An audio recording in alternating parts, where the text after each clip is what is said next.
Hi friends, திடீர்னு ஜோதிடர்களுக்கு நாய் மேலே ஏதோ கோவம் வந்துருச்சு போல இருக்கு. என்னன்னு தெரியல.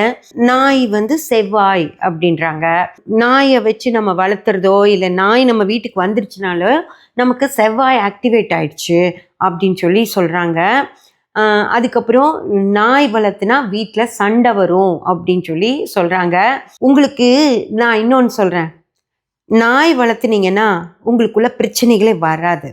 அந்த நாய் உங்களுக்கு சமாதானம் பண்ணி விட்டுரும்.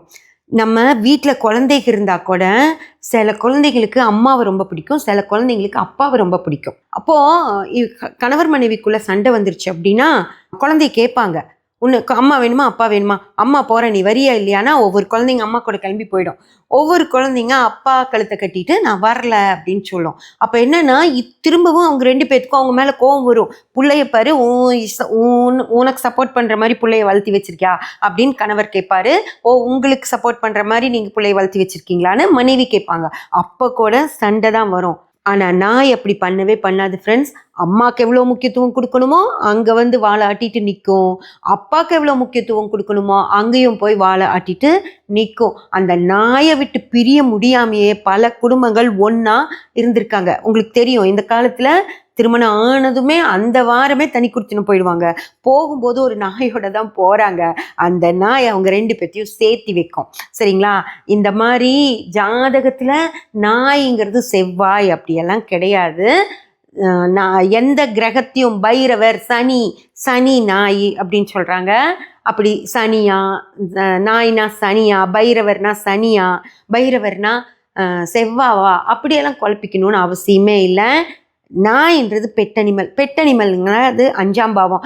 உங்களுக்கு 5ஆம் பாவம் நல்லா இருந்துச்சுன்னா உங்களுக்கு கண்டிப்பாக பெட்ஸ் பிடிக்கும். புரியுதுங்களா?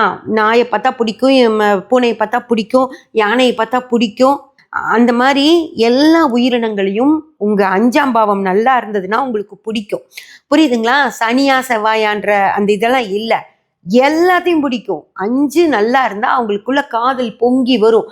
அந்த காதல் அப்படின்றது கணவர் மேலே தான் காதல், மிச்சம் இருக்கவங்க மேலாம் அன்பு. அது மாதிரி உயிரினங்கள் மேலேயும் மிக சிறந்த அன்பு வரும். அதனால் தயவு செஞ்சு நாய் வளர்த்துனா பிரச்சனை வந்துடும், சண்டை வந்துடும் அப்படின்னு சொல்லி நாயை விரட்டி விடுறதெல்லாம் செஞ்சிடாதீங்க. அந்த நாயை விரட்டி விட்ட ஒரு டென்ஷனே உங்களுக்கு பயங்கரமாக இருக்கும். அதனால் நாய் அப்படின்றது நம்ம உணர்வுகளை புரிஞ்சுட்டு அது பிரதிபலிக்கக்கூடிய ஒரு விஷயம். அதனால் ஒரு நாய்க்கூடைய ஒருத்தங்க தனியாக வாழ்ந்துடலாம். அந்த அளவுக்கு நாய் உங்கள் வாழ்க்கைக்கு ஹெல்ப் பண்ணும். அதனால் எதையாவது சொல்கிறாங்க, இந்த ஜோசியர் அதை சொன்னார், அந்த ஜோசியர் இதை சொன்னார்னு சொல்லி நாயெல்லாம் எங்கேயாவது கொண்டு போய் விட்டுறாதீங்க. உங்களுக்கு பயங்கரமான ஒரு மன அழுத்தத்தை அது கொடுத்துரும். தயவு செஞ்சு நாய் தானே மட்டும் நினச்சிட்டாங்க. அது நாய்ங்க, நாய். அது பைரவர். புரிஞ்சதா? அப்படின்னு நினச்சிடாதீங்க. அது உங்கள் வாழ்க்கையவே ஒரு பிரகாசமாக மாற்றக்கூடிய ஒரு விஷயம் நாய். நான் அதை அனுபவபூர்வமாக தெரிஞ்சுக்கிட்டு இருக்கேன்.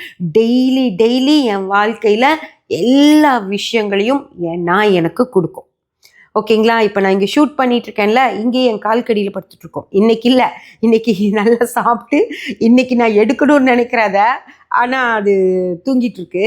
ஆனால் ஒவ்வொரு நாளைக்கு நான் ஷூட் பண்ணும்போது இங்கேயே என் கால் கடியிலே படுத்துட்ருக்கோம். உயிரே வச்சுருக்கோம் அது என் மேலே, எங்கள் குடும்பத்து மேலேயே. அதனால் நாயின்றது நம்ம எல்லா உணர்வுகளையும் பிரதிபலிக்கக்கூடிய ஒரு விஷயம். அதனால் நாய் வேண்டாம் அப்படின்னு சொல்கிறதெல்லாம் நாயெல்லாம் கொண்டு போய் எங்கேயாவது விட்டுறாதீங்க. உங்களால் அதை தாங்கிக்கவே முடியாது. அப்புறம்